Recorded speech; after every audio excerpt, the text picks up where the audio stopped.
Thank you. Secretary General Stoltenberg, please. Prime Minister Kallas, Prime Minister Johnson, dear Kaja and dear Boris, it's great to be with you here at Tapa. It's great to be back, and we are here to meet the soldiers that are defending Estonia, our alliance and our values. These soldiers are keeping our nation safe and free, and we owe them a debt of gratitude. Thank you to Estonia for hosting our battle group so well and being such a staunch NATO ally. And let me also thank the United Kingdom and you, Boris, for leading this NATO multinational battle group here at the Tapa base in Estonia, and for doing so for the last 5 years. And also for doubling your contribution over the last few weeks with more British troops coming to Estonia. This really makes a huge difference and demonstrates NATO solidarity. We stand together in this time of crisis. The people of Ukraine are fighting bravely against a brutal and unprovoked Russian invasion. We utterly condemn the Kremlin's war. Allies are imposing severe costs on Russia through sanctions. We are increasing NATO presence across the alliance to deter and to defend.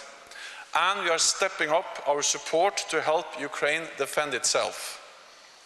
NATO allies are sending Ukraine anti-tank weapons, air defense missiles and ammunition. Allies are also providing millions of euros worth of financial help and humanitarian aid. I commend Estonia and the United Kingdom for the assistance you are providing to Ukraine. Over the last weeks, in response to Russia's attack on Ukraine, we have increased our defensive presence in the air, on land and at sea, with over 100 jets at high alert operating from 30 different locations, and over 120 ships from the Baltic Sea to the Mediterranean. The UK, the US and other allies are deploying thousands more troops to the eastern part of the alliance. For the first time in our history, we are deploying the NATO response force.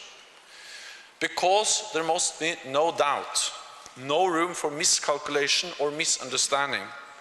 Our commitment to Article 5 of the Washington Treaty is ironclad. We will protect and defend every inch of NATO territory. Credible deterrence prevents conflict and preserves peace. NATO is a defensive alliance. We do not seek conflict with Russia. Our message to President Putin is: stop the war, pull out all your forces from Ukraine, and engage in good faith in diplomatic efforts. The world stands with Ukraine in calling for peace.